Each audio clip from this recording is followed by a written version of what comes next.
વિસાવદર તાલુકાના કાકચિયાળા ગામે લોકશાહીની અનોખી રીતે ઉજવણી કરવામાં આવી હતી। 104 વર્ષના વૃદ્ધ નાગરિક મોહનભાઈ કરમશીભાઈ ડોબરિયાએ વિધાનસભાની ચૂંટણીમાં મત અધિકારીનો ઉપયોગ કરીને લોકશાહીની મજબૂતીમાં પોતાનો આગવો ફાળો આપ્યો હતો। ત્યારે પ્રપૌત્ર હિરેન નારાયણભાઈ ડોબરિયા સાથે મળીને મતદાન કર્યું હતું। તેમજ મોહનભાઈનું મતદાન એ દેશહિત ભાવના પ્રત્યેની માત્ર ફરજ જ નથી પણ આ યુવા પેઢી માટે પ્રેરણારૂપ ઉદાહરણ છે।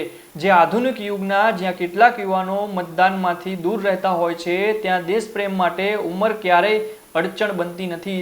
જ્યારે આવો પ્રેરણાદાયક વૃત્તાંત તમામ નાગરિકોને ચેતવણી આપે છે કે મતદાન એ માત્ર અધિકાર નહીં પણ પવિત્ર ફરજ છે જેને દરેક નિર્ભયતાથી નિભાવવું જોઈએ। મારું નામ ડોબરિયા હિરેન નારાયણભાઈ છે। મારા દાદાનું નામ મોહનભાઈ ધરમસિંહભાઈ ડોબરિયા છે। એમની ઉંમર 104 વર્ષ છે। આજે અમે અત્યારે ચૂંટણીમાં મતદાનનો માહોલ છે એમાં અમે અત્યારે મતદાન તરીકે દેવા આવ્યા છીએ।